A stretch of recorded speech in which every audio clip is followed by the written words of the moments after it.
আপনার পড়া মেইলগুলো অনেক বেশি ভালো লাগে, কিন্তু আপনি মাঝে মাঝে বলেন মেইল পান না। তাই আজকে আমার সাথে ঘটা একটি ছোট্ট ঘটনা আপনাকে লিখছি। আপনাকে লেখা প্রথম ঘটনা এটি, তাই ভুল ত্রুটি দৃষ্টিগোচর হলে ক্ষমা সুন্দরভাবে দেখবেন। আমি তখন ক্লাস 9-এ পড়তাম। সময়টা 2019 সাল। বলে রাখা ভালো, আমি শারীরিকভাবে কিছুদিন পরপরই অসুস্থ থাকতাম, অর্থাৎ অসুখ লেগেই থাকতো। অনেকবার ডক্টর দেখিয়েও কোনো লাভ হয়নি। বাসার সবাই খুব চিন্তিত ছিলেন আমাকে নিয়ে, কারণ কোনোভাবেই আমার অসুস্থতা ছাড়ে না। এর মাঝেই রোজ রাতে আমার কিছু কিছু বিষয় আমার চোখের সামনে আসতো। যেমন কখনো যদি আমি রাতে রুমে একা শুয়ে থাকি বা বসে থাকি, আমার মনে হতো কেমন একটা উটকো একটা গন্ধ আমার নাকে অনুভূত হতো। আবারও মাঝে মাঝে এমন হতো, আমি বুঝতে পেতাম যে রুমের মাঝে আমি ছাড়াও দ্বিতীয় কেউ একজন আছেন। ধরুন আমি যদি চোখ বন্ধ করি, তখন মনে হতো কেউ একজন নিঃশ্বাস ছাড়ছেন আমার আশেপাশে। এমন অনেক রাত গেছে আমি না ঘুমিয়ে রাত পার করেছি, কারণ ঘুমলেই ওই যে একটা অদ্ভুত অনুভূতি হতো, শরীরটা ভারী ভারী লাগতো। বাসায় বললেও শুরুতে কেউ গায়ে লাগাতো না, বলতো আমার হ্যালুসিনেশন হচ্ছে।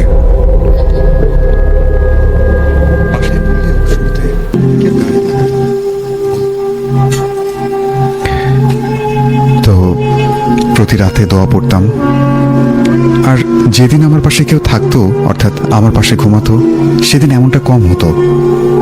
আর বলে রাখি, আমাদের বাড়িটা একটু বাগানের মধ্যে। আমার ছোট বোন এবং আমার মা এক রুমে থাকে এবং আমি পাশের রুমে ঘুমিয়ে।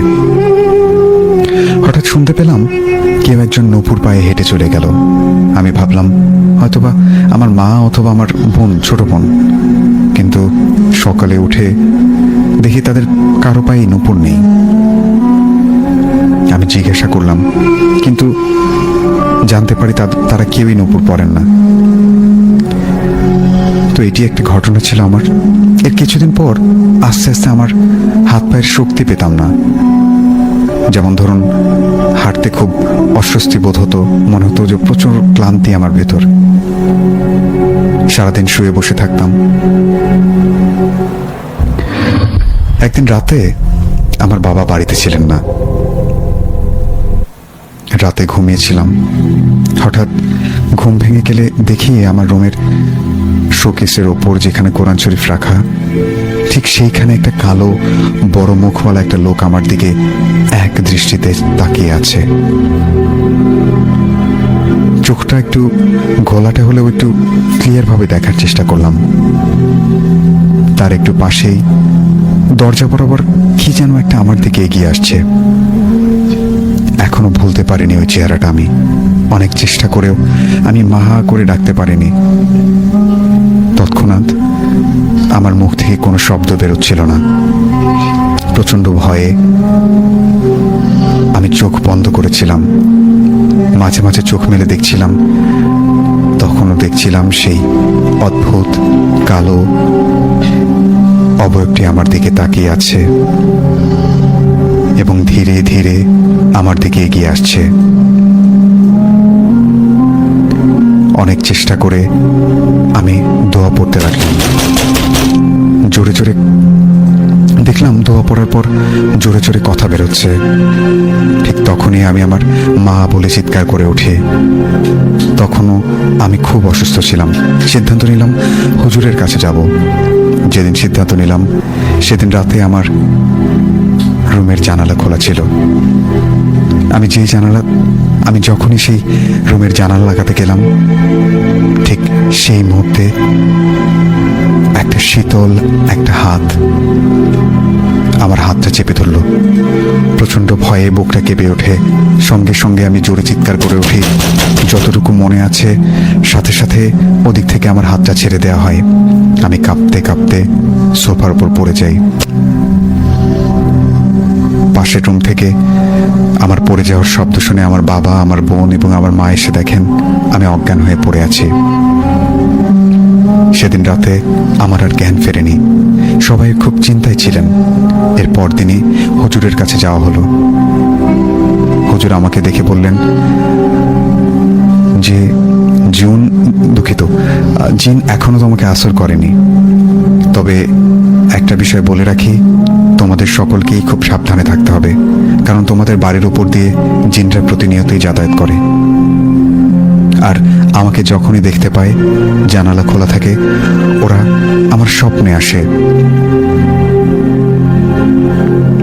হুজুর ওই জিনদের ডাকলে ওনারা ভয়ে আসেননি। হুজুরের দেয়া তেল, পানি পড়া এগুলো ব্যবহার করি এখনো। ধীরে ধীরে আমার অসুস্থতা কমে যায়।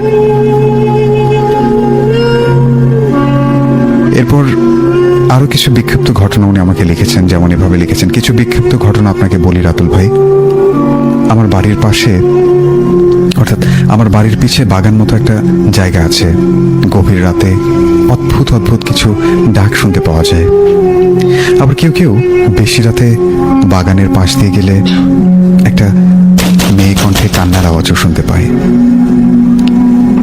এসব বিষয় প্রতিনিয়তই ঘটতে থাকলে একজন বড় হুজুরের কাছে যাওয়া হয়।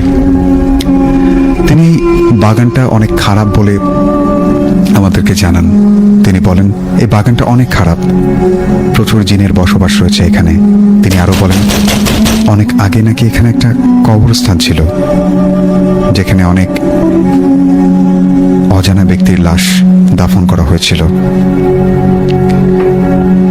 এমনি একদিন এলাকার একটা মহিলা বাগানে খড়ি আনতে গিয়ে দেখেন কুকুর মতন দেখতে একটা অদ্ভুত প্রাণী মাটি খড়ে হাড় চিবিয়ে চিবিয়ে খাচ্ছে। সেটা দেখে তিনি অজ্ঞান হয়ে পড়ে যান সেখানে। এরপর থেকে উনি লিখেছেন, এরপর থেকে আমার সাথে আর কোনো সমস্যা হয়নি, কারণ আমি ঢাকা চলে আসি। কিন্তু তবুও বাড়িতে আসলে এখনো মাঝে মাঝে এমন কিছু ঘটনা শুনি ওই বাগান নিয়ে। তারপর উনি ওনার নাম ঠিকানা লিখেছেন, শাফিন রহমান, সুন্দরগঞ্জ গাইবান্ধা থেকে।